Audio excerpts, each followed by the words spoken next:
Hello crafty people, it's Sharon here and I'd like to welcome you back to my channel. Thank you for visiting if you're new here, or indeed if you're already a subscriber. I'm really happy to have you here. And today I thought I would move away from the dreaded Christmas just for a little while and come back to summertime. So I'm going to create this summertime scene with a beautiful Lavinia fairy, mushrooms, and create some foliage around the edge of a nice little vignette of a countryside scene. So without further ado, let's get on with that and see how we go. Now I'm actually going to mount my card onto a 7x7 card, so my base card for my scene is actually measuring just about 15 centimeters square. So you can pick that size or slightly different, whatever really suits you. I'm going to be using an oval shaped stencil, which mine I think came from Clarity Stamps. I've had it that long I honestly can't remember, but if you have a look, and I've talked about this trick before, so if you feel like you've seen this before and I'm repeating myself, I do apologize, but it is kind of a valuable thing to learn.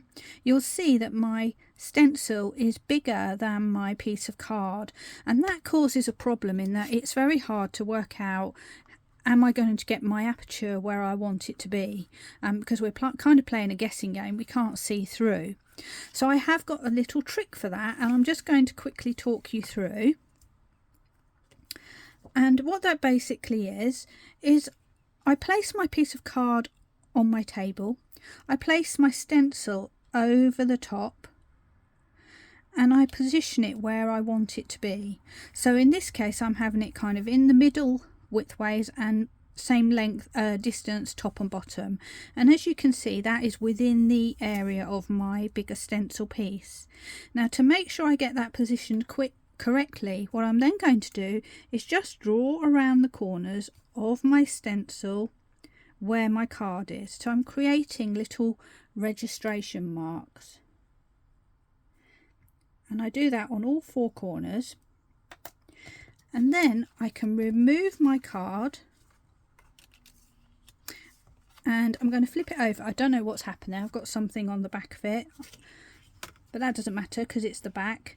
I'm going to place my card down on the top of my stencil now, making sure that it's within those four pencil corners that I just drew. And that way I'll know exactly where my stencil is, and it should come out in the right place on the other side. So to make sure that happens, I'm just going to take my removable tape and just stick that in place, top and bottom. And now when I flip my card over, my stencil's perfectly positioned for the job that I want to do. So now we can begin, and we're going to start off by creating a soft and delicate background of hills and sky to go with our scene. And today I'm going to be using distress ink, so I've picked broken china for the sky, and I've got peeled paint and mowed lawn for my grass. So sorry, that's slightly out of shot. I'll just bring those down. There we go, but I'll bring them in one at a time anyway. So let's get the greens out of the way. And the other thing I'm going to do is use a background stencil. So I'm going to pick, let's have a look. I've got a couple here. I've stuck masking tape on them just so that I can see them, because they do become a little bit invisible. These are from Lavinia Stamps as well, and they're called mini hill masks. As you can see, they're probably about 6 inches wide, so they're nice and manageable. And I've picked a couple of them, and the first thing I'm going to do is make myself a little skyline and a distant hill. So I'm going to use my distress ink, which is broken china, and I've got a large blending brush, and what I also need is a scrap of card. So if you've got off cuts etc., don't throw them away, they're brilliant for this. And what I'm going to do is just take my ink, flip my lid over, just dab it in the lid a little bit. And then I'm going to just dab some off on my spare piece of card. And I'm actually going to zoom out a little bit so you can get a better view of this. There, hopefully that's a bit better. So just to repeat, I'm dabbing into my ink, into my lid to take off some of the ink, and dabbing onto my piece of card on the side to take off most of that ink. And then holding my stencil in place, I'm just going to start working very gently into that sky area. And what's going to happen, it's going to lay down a dappled sort of mottly kind of layer of blue. And that's absolutely fine because we have clouds in our sky, so that works well. And then what we can do is just add some more and deepen it in certain areas if we want to. And for example, where I'm going to create my tree line, I think that's going to be a bit darker. It's going to cast some shadow. So I'm just going to keep adding a little bit there. And I'm trying to leave some in the middle that's a little bit lighter. And as you can see, we've kind of naturally got a little bit of cloud forming in the middle. So that's the first part done. Really simple, just as long as you remember that dabbing off technique so that you don't overload that ink. I'm now going to, take another stencil. You can use the same one if you want, but I'm going to use another one just so I've got a slightly different shape. And I'm going to come in with that and I'm going to start working my green. And what I'm going to do is just put it at an angle just to create sort of a hilly effect. And I'm going to go with the lighter of my greens, which is my peeled paint. And again, I've got a large stencil brush. I'm going to do the same thing. So it's up to you whether you dab into your lid or if you just go straight onto your card. It's just a matter of personal preference. And then holding that brush very lightly, I'm starting to bring in some of that green and going all the way to the top there. And I'm not worried if I'm going over the top of that blue, because that gives the idea of some sort of distant fuzzy hedgerows. But what the idea is I want it to be darker towards the base of that hill and then to fade out as we get closer to the top of the hill.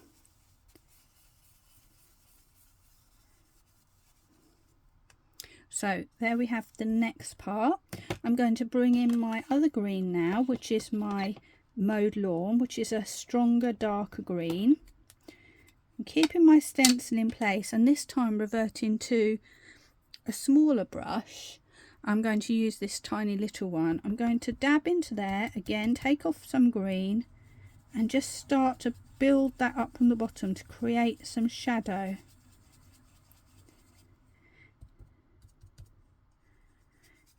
And I'm going to come up at the sides as well just to create some more vignette kind of effect. And I'm just being quite casual about it. I'm not being, oops, sorry, dabbed into the wrong thing there, but never mind. I'm not thinking about it too much. I'm not overthinking it. I'm just letting it do its thing. And I might come back with a bit more of that peeled paint green now as well, just to darken that off.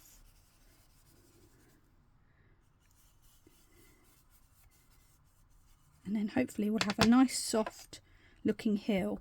And you can just keep going backwards and forwards until you get the depth of colour that you want in your piece.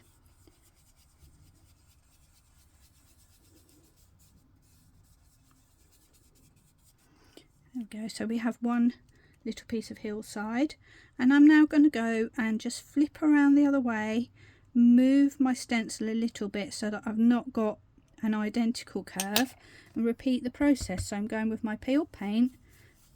I went straight in there, but that's okay. And I'm going all the way over the top of my previous piece just so that I make sure I don't end up with a completely white line. Let's do that again. And then swap into my dark green and bring that in at the bottom.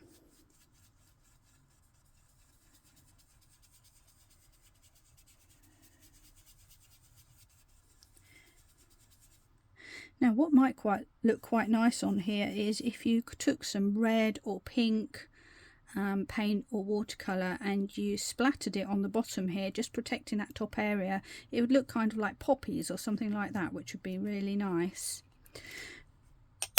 Okay, so now we've got some rolling hills, which are lovely, but we've got a gap on the bottom here, so we just need to finish off that area by coming in with our peeled paint once again and just filling in that area.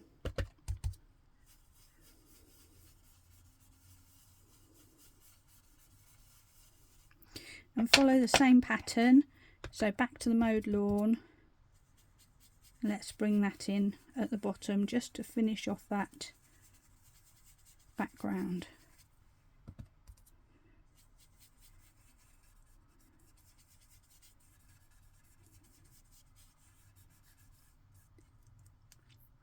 And there, in a matter of minutes, we've created a lovely soft background.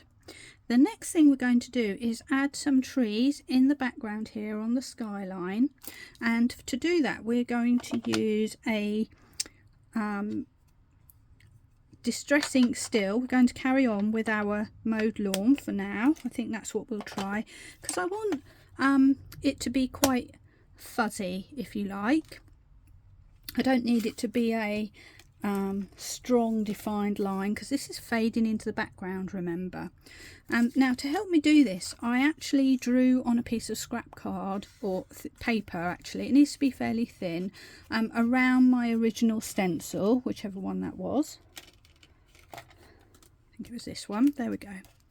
So I don't know if you can see, here's my stencil, and I basically just drew a line around it and cut, so I've got something similar to what I've just used. And the reason I've done that is because my paper's a bit thinner than my stencil, so now that I'm going to stamp on top, this will make it easier. I'm going to place my piece of paper onto my stencil, on top of my card, and I'm just going to bring it down a little bit below the line that I created with the stencil. So there's the line. I'm bringing it almost, but not quite, up to the top there, but mirroring that curve. And probably it might be an idea to try and stick this down. Let's see if I've got a scrap of tape anywhere, just to help, because I'm going to be moving my hands about. There we go. And I'm going to create some trees. I'm going to use this tree here, which is called Lavinia Small Fairy Fir Tree 2, but you could use any type of tree that you've got. And as you can see, obviously when I get this out, you'll see it's quite a lot bigger. So let's grab it out, and basically all I'm going to do is place it onto my acrylic block. I'm just going to use the top area. So taking my distress ink, I'm going to stamp the top area. And that's the beautiful thing about these stamps. You can use them to make large or small trees. And I'm going to just stamp that down and see what we get. Lovely. And then I'm going to stamp it again so that it has an even amount of ink all over. I'm going to take my scrapper card, stamp off, and I'm going to add a second generation stamp, and maybe even a third. There we go. And I'm just going to repeat that process, swapping between first and second generation stamping all the way across. So this time I think I'll put one here. Give it a good press down, because there's a little ridge where that paper is. Re-ink. Stamp off. Missed a bit there. And just put them randomly anywhere that you like. And we want to kind of make them so it's not a straight line of, you know, dark, medium, light. We want a variety. If you miss a bit, you can just fill in a gap. and because this is distressing, it's not going to come out as solidly as it would if it was a VersaFine, but it's absolutely fine to use VersaFine as well. I'm just trying, you know, something a little bit different really. I'm going to add some tiny trees.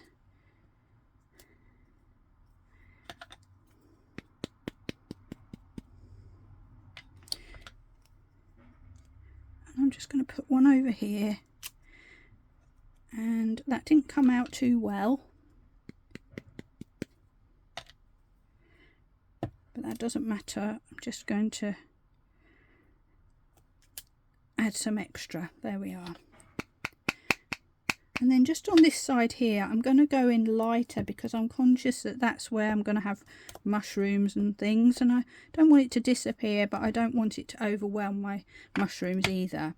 Now when I take that away, I've now got a lovely tree line. Because I moved my piece of paper just a little bit below, we've kind of got a little bit of a wobbly tree line, which means the trees are planted on that mountain rather than hovering above it. So that's the thinking behind that part. And we're now ready just about to remove our mask and move on to the next stage. So let's do that now. So carefully peeling away. And there we have our scene, which is going to look lovely with probably anything really. It doesn't have to be a Lavinia stamp. You could add a die cut on here if you wanted to, or anything else that you've got that suits you. So I'm just going to take a moment to tidy up so I don't get ink everywhere, and then we're ready to move on to the next stage. And for that I'm going to use my Lavinia stamps, my VersaFine Clair, and probably my stamping platform as well. So here we are, all cleaned up and ready to go again. I'm going to now start putting in my main characters. I've got my piece of card set up on my stamping platform. If you don't have a stamping platform, that's fine too. You just need to have an acrylic block that fits your stamps that you've chosen. I've chosen this lovely little lady here, which is a sitting fairy, and she is called Quinn, LAV693. Hopefully you can see that. And I'm going to put her down first just so that I can get her sat in the corner. Now these stamps are of course see-through, so it can be hard to gauge sometimes. So these little bits of acetate that come with the stamps are really useful because they can give you a lovely idea of where you want to put your stamp. So I'm going to place my little girl, my little fairy, down here in the corner. I want her feet to be just outside of this oval that I've created, but I do want her to be sitting down, not tipped like this. I want her to be sitting and relaxing. So I'm trying to make sure that her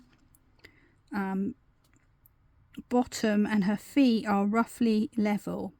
So having done that, I'm now going to place my stamp right over the top and try to line it up as good as I can. That seems about right. And then I'm going to jump in with my platform, pick that up, and most importantly, remember to take the acetate off before we go any further. So now what I've done is I've got my stamp in position, even though I couldn't really see it very well. Now of course you don't have to do that, you can just go ahead and position it, but I just thought I'd show you that neat little trick because it can come in handy sometimes when you're just trying to line everything up. So we're going to stamp her first, and I'm going to use my VersaFine Clair Nocturne. She's going to be stamped in black. So let's go ahead and give her an initial stamp. Now she's quite a solid fairy. She's got a large area of black, so we may need to do more than one stamp of this, and this is where the platform comes in really handy.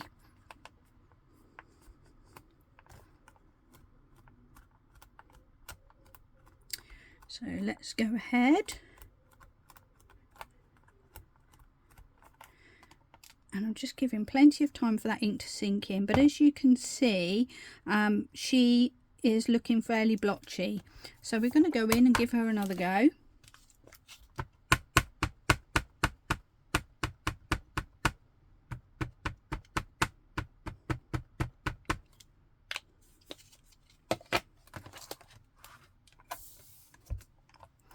And give her another press down. My ink pad is getting a bit old now, I have to admit. I probably should be changing it, so that's not helping with this situation, but she's getting there. I just want to give her one more go. Let's really get some ink on her body there. Just see if we can get her blotted in nicely.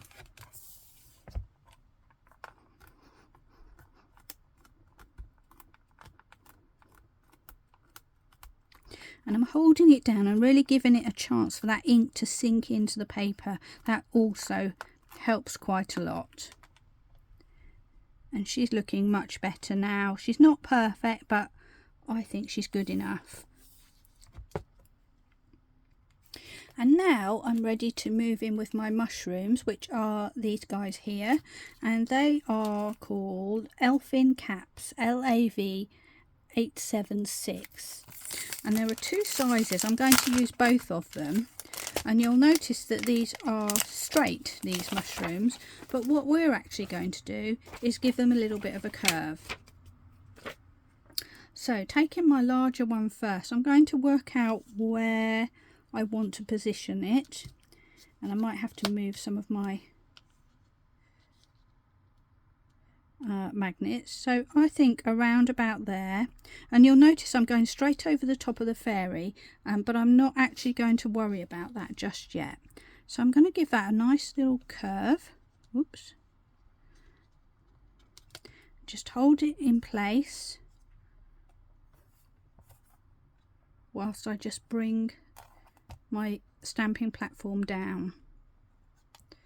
Now it might ping around, so I'm going to pick up and then come back, pick up that stalk and just give it a curve around and re-stick it, and then just test it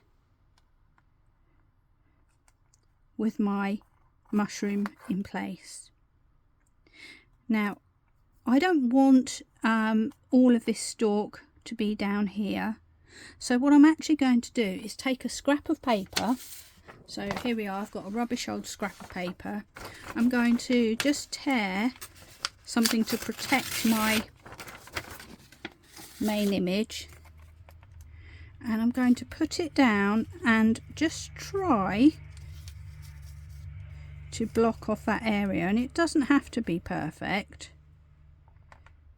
But as you can see, that's now stopping that stalk going into the wing. And I'm just going to grab one of my magnets and just secure that in place now that I've done that.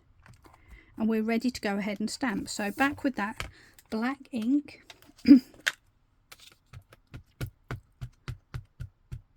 I know I don't need the bottom of my mushroom, so I'm actually just not going to bother inking that. And I'm going to give it a press down.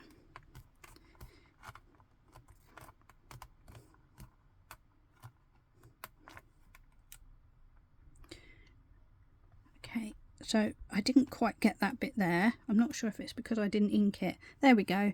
Now we've got everything stamped in place.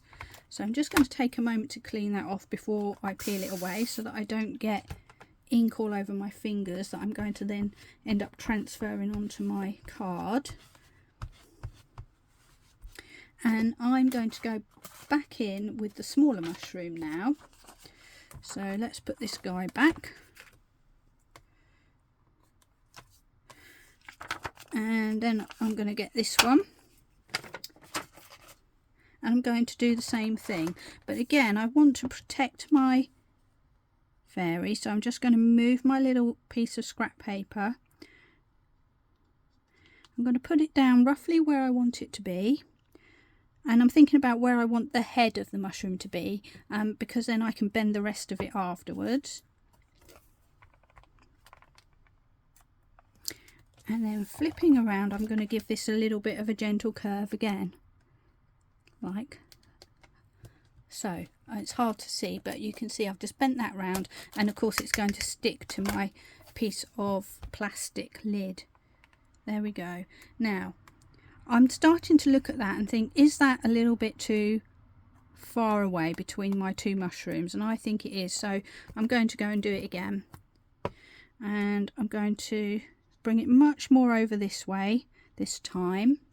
So I've brought it so the stalks are almost touching and my mushroom is still pointing outwards. Pick it up, and that gives me a little bit of room to play with the curve. So I'm just curving that round very gently, and I'll place that down, and I kind of like that better, so that's great. I'm ready to go ahead and start inking, making sure I get everything, and we're ready to press down. Now with my first card I didn't put this piece of masking paper here, or scrap paper, because I didn't think it would show, but unfortunately it did show a little bit, so I am sort of doing it the proper way this time. And there we have mushroom number 2. Once again, give my little mushroom a clean off.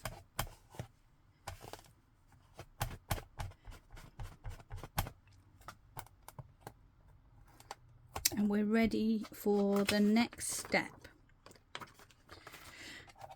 So let's remove our little piece of masking paper and see what we've got. There we go, one fairy sitting underneath our lovely little mushrooms.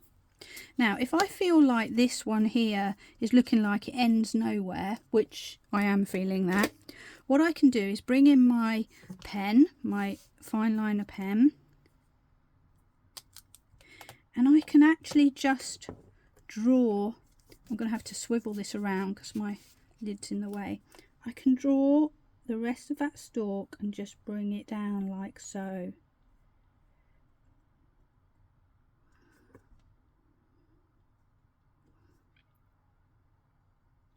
I'm just going to thicken that up because this mushroom stalk has got slightly thicker, so I'm just scribbling on the left hand side, just mimicking what I see above, and that's really not going to notice too much if it's not perfect. There we go. And of course I do want to ground my fairy, so whilst I'm here I'm just going to go in there and add a little bit of ground for her to sit on by just drawing some wobbly lines back and forth like so. And let's just bring that mushroom down to meet it. I'm adding a little bit of extra shade at the bottom there. So I'm really just making it up as I go along. And then I'm just going to fill in that ground a little bit more. I'm just literally scribbling, drawing scribbly lines to create that feeling of ground. So that's really nice and easy to do. If you don't feel brave enough, just try and stamp one of these on a scrap piece of paper and give it a go, and I think you'll be surprised how easy you find that to do. Okay, so now we're ready to start adding our leafy glade around this side, and for that we're going to use these beautiful stamps here, which are called Oak Leaf Flourish, LAV 760, and I'm going to be stamping and moving these around a bit, so I'm going to bring in my little acrylic block again, and I'm going to bring in a few shades of green, and this time I am going to use my VersaFine because I want a more solid kind of colour, or I should say perhaps a more solid outline on my leaves. So I've picked a few shades of green, and I have got, let's have a look, the lightest one is going to be Verdant. We'll see how that goes. I'm not sure if I'll use that or not. We've got Shady Lane, and then we've got quite a deep green, which is Rainforest. So let's have a look and see. Now, if you're unsure, the best thing to do is to do some test stamps on a scrap of paper and just play around with them. So I'm going to get my big leaves, and get my rubbishy old scrap of paper again, and let's test out first of all this. And I think that's going to be quite bright, but let's see. Okay, so there's our green, and I actually think that will be all right to start to lay down as the palest colour in our wreath. We want it to be kind of all different shades, and as you can see here, I don't know if you can see actually, the second generation comes out very light indeed. So let's be brave and just put some of these down. As I say, with all of these things you can follow the pattern, but they're always going to come out different. So we want a piece of scrap just to stamp off to, so I'll just put that in the side so you can see. And let's just do a second generation one to start with, and just start to get a bit of an outline. So I'm just going to randomly start adding some leaves in a sort of downward direction, following the line of my stencil. And I've got to then decide how far I want to go. I think that will be fine for now. And then I'm going to twist around and I'm going to start adding some more going in the opposite direction.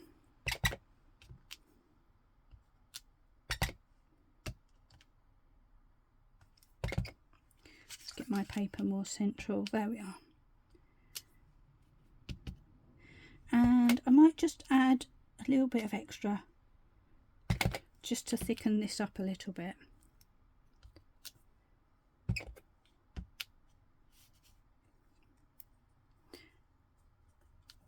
There we go. So that's our initial layer done, and we're done with the verdant. I apologise for the squeaking, it's my ink pads on my glass mat, so every time they move a little bit it screeches like nails on a blackboard, so I'm sorry about that. And I nearly just dropped my acrylic block then, which would have been a bit of a disaster. Right, so now I'm going with my next darker colour, which is Shady Lane, and I'm going to sort of repeat the process. And you know what, I feel like I haven't got enough room here, so I'm going to just get rid of my stamping platform for now. Sometimes it's good to have a little bit of cushioning, but at the end of the day I don't think it's really going to matter, because leaves are random after all, and they don't have to be all perfect in every way.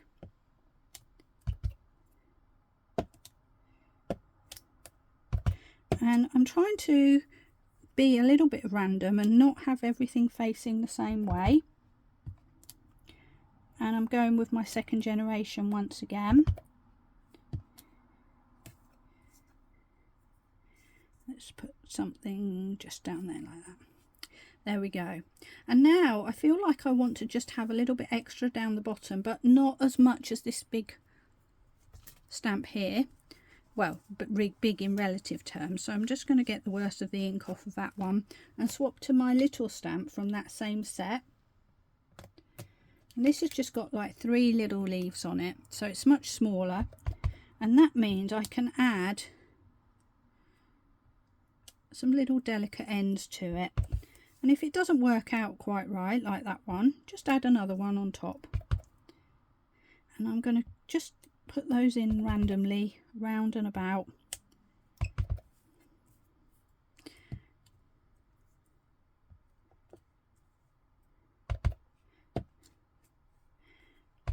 And some of them I'm going to make first generation. So I'm sorry, I keep going silent because I'm getting lost in the process, but you get the idea. It's just a case of randomly adding leaves, changing the direction, changing how much you use. There we go. And now I think I might go in with my darkest colour, which is Rainforest. Let's just try it separately first, but just to add a little pop of extra colour. Meanwhile, I've noticed I've made a smudge on there. But never mind, we'll carry on. Right, so this one is quite bright, and I think that's going to make a nice little bit of extra contrast on there. And do you know what? I'm going to cover that smudge just like that, just because I can. There we are.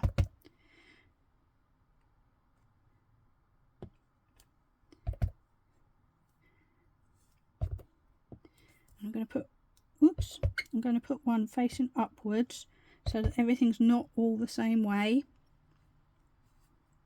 I'm going to do the same here. And then I'm going to have some second generation just around the edges here. There we go. And now we've got a lovely green frond sort of going around and hugging our oval shape. Now I've noticed again that I've got another little smudge. Not doing very well here, am I? So I'm just going to bring that round a little bit more.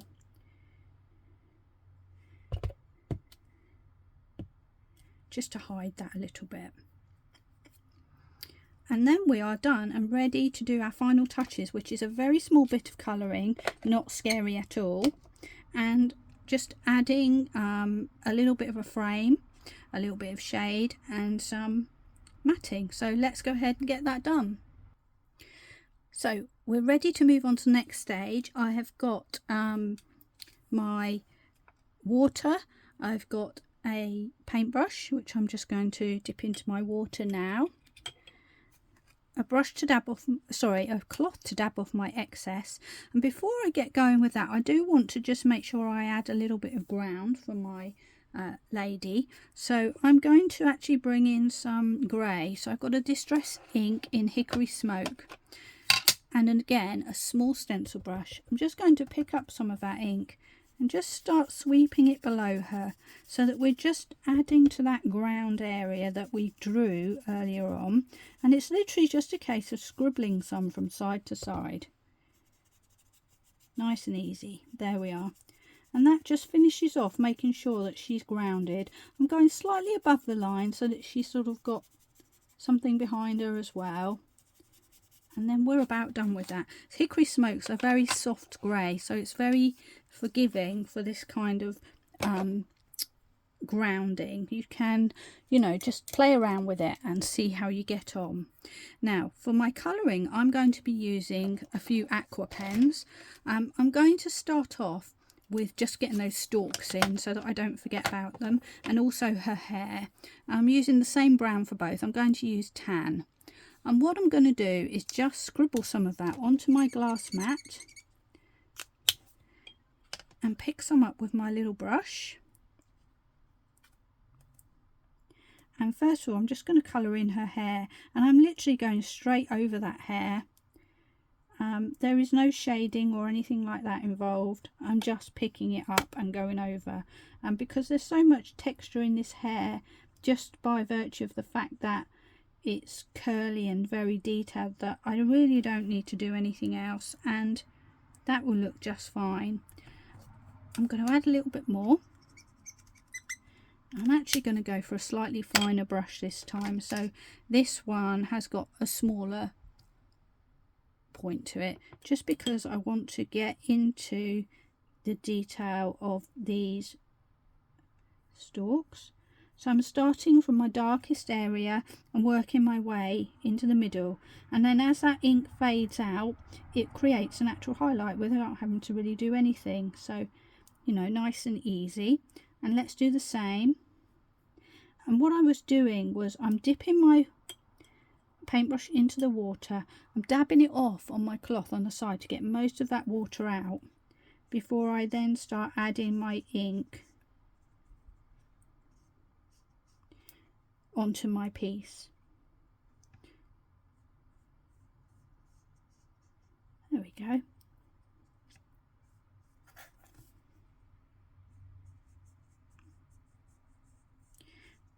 And I just want to get rid of the lines from my stenciling, so by going over a little bit more, I'm fading those lines away, because they of course are watercolour ink pads, so they will actually blend and fade.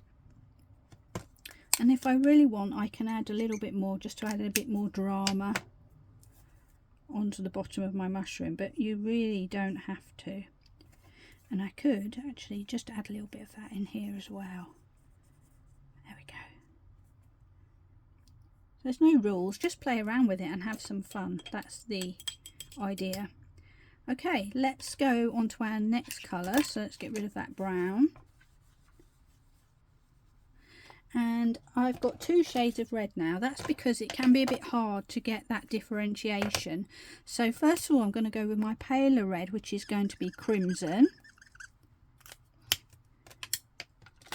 And again, taking my brush out of the water, I'm going to dab it off on my cloth a little bit, pick up some of that ink, and then starting again in my darkest area, I'm just going to add that ink and let it naturally fade out towards the middle of my mushroom. So I've just reloaded, so I'm going back to what I think would be a darker area again, and just letting that fade out.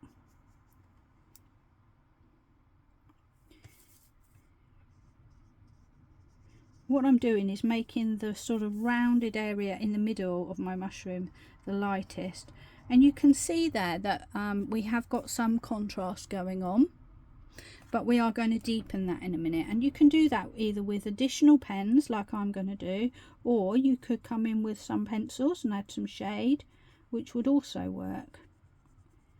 There we are.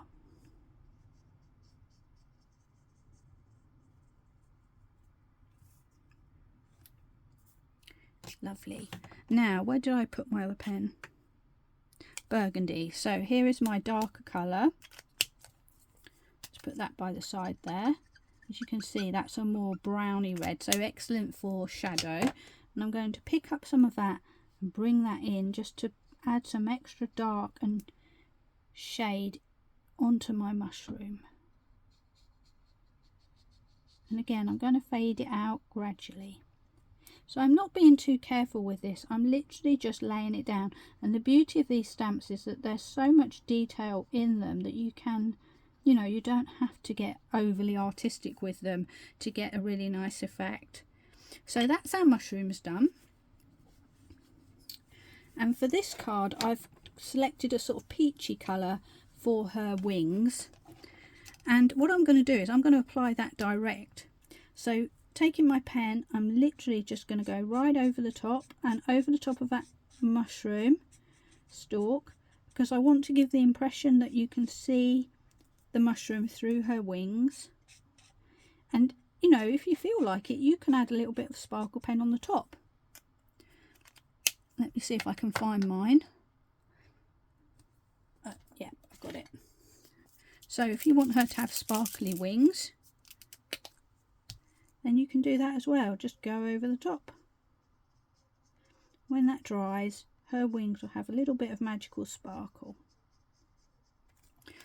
So that painting might have looked a bit scary, but actually very easy to do. And now I'm just going to come back with my fine liner pen. This is a 0.3 size. Get my water out of the way before I have any nasty little accidents. And I'm going to draw a wibbly wobbly frame around the edge of my card, which is something that I do quite often. And all I'm doing is taking my pen, holding it in a relaxed fashion and just drawing a line from top to bottom and letting it wobble as it may.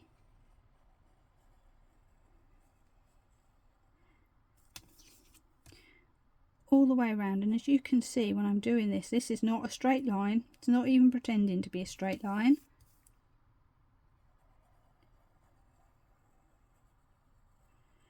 And I'm going to go and do it all over again, but try and wobble in a slightly different direction. So we've got a bit of a, I don't know, almost like a ropey, like as if it's rope or something.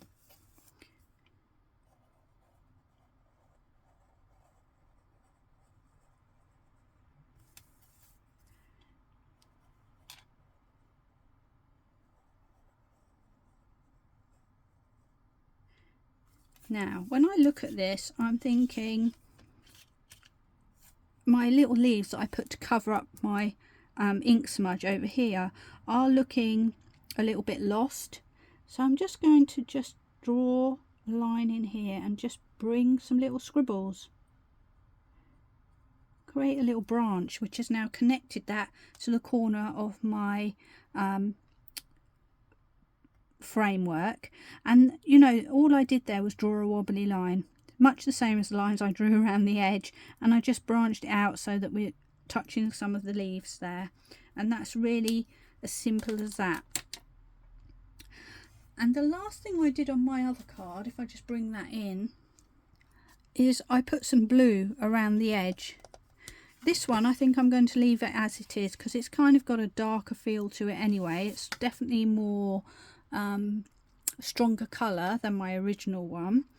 And so what I'm going to do now is mount this onto my piece of card, and for that I'm going to use some burgundy red card which matches nicely with my mushrooms, and I've probably made it about 2.5 millimeters bigger all around. So this was 15 centimeters. If you made this 15.5 or 15.6 centimeters square, you're going to get a nice little border around the edge, which is going to be not too big and not too small, as Goldilocks would have said to the little bears.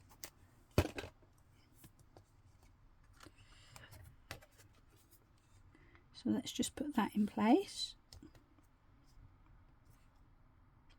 And this card I think was from Carnation Crafts. It's a glossy card, so it's no good for stamping on, but it is excellent for mounting because it's got that glossiness, so even though you've glued it, you kind of get a little bit of slippage and wiggle room, which is excellent if, like me, you're a bit rubbish at getting your borders straight. So there we go.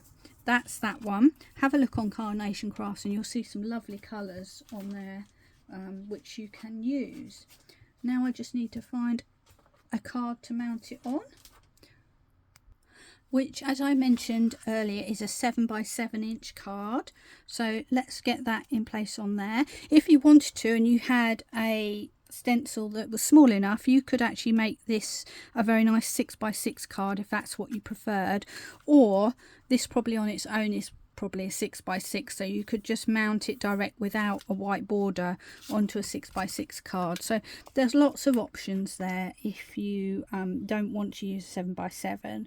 That said, in the UK I always thought the 7x7 cards would fit into the large stamp category, but they just turn out to be just fitting into the small card or small stamp zone. So double check and double measure before you post. But I posted one recently, and this particular set of cards that I've got just about fit into the size, which was like 16.5 centimeters, I think.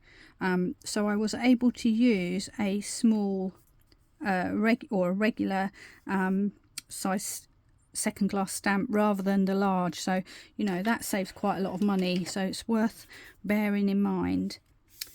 Okay, so there we are. There is our card finished. I'm just going to bring in some background cards so you can see it without all of this grid work behind it, and then we're just about done.